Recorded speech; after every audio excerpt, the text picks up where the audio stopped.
Specially বলি এই সপ্তাহটা পুরোটাই মোটামুটি হাতের উপর দিয়ে চলছিল, এবং আমার মনে হয় যে তার সাথে সাথে অবশ্যই জন্মরেখা মানে জন্মকালীন ছক যে জিনিসগুলো আছে, যেটা দশা অন্তর্দশা, আমরা বিভিন্ন বিষয়গুলো নিয়ে আলোচনা করেছি এবং হাতের সাথে কতটা সাদৃশ্য থাকে, একদম হুবহু সাদৃশ্য থাকে, কিন্তু দুটো জায়গারই অভাব।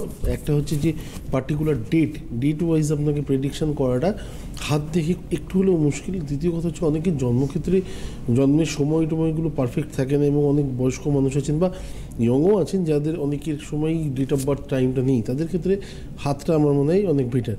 আজকে স্পেশালি আলোচনা করছিলাম বহু মানুষের, মানে আমি বলি না যে প্রশ্ন মানেই যে সব কটা প্রশ্ন ঠিক হতে হবে, আমার লাইফেও তাই হতে পারে, আমি হয়তো ডাক্তারের কাছে গেলে ঠিক এরকমই প্রশ্ন করি, কিন্তু তার সত্ত্বেও বলি যে সব কটা প্রশ্নে হয়তো মিনিং ঠিক থাকে না, মানে এগুলো ঠিক থাকে না আমাদের কাছে।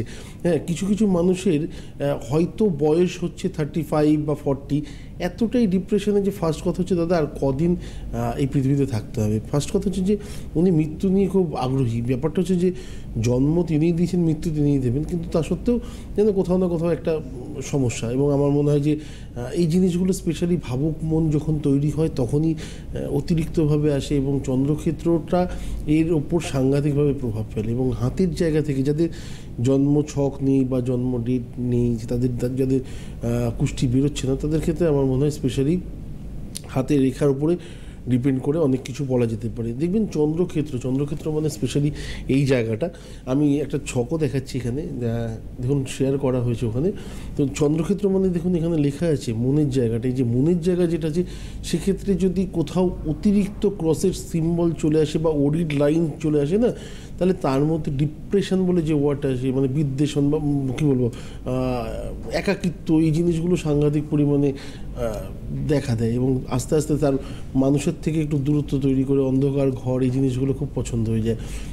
এবং অনেকের ক্ষেত্রে একটি প্রশ্ন থাকে, দাদা ফাড়াটা কিছু আছে নাকি, কিন্তু ফাড়া বলে আছে নাকি? আপনার লাইফে অ্যাক্সিডেন্ট হতে পারে, এটা খুব কমন ব্যাপার। রাস্তায় বেরোলে, বাড়িতে থাকলে, বাথরুমে গেলে পরেও আপনার অ্যাক্সিডেন্ট হতে পারে, এবং জলের বালতি নিয়ে যাচ্ছেন সেক্ষেত্রে পড়ে গেলেন, বা বাথরুমে স্লিপ খেয়ে পড়ে গিয়ে হাত ভাঙলো, এগুলোকে ফাড়া বলে সম্বোধন না করে অ্যাক্সিডেন্ট বলাটা আমার মনে বেটার।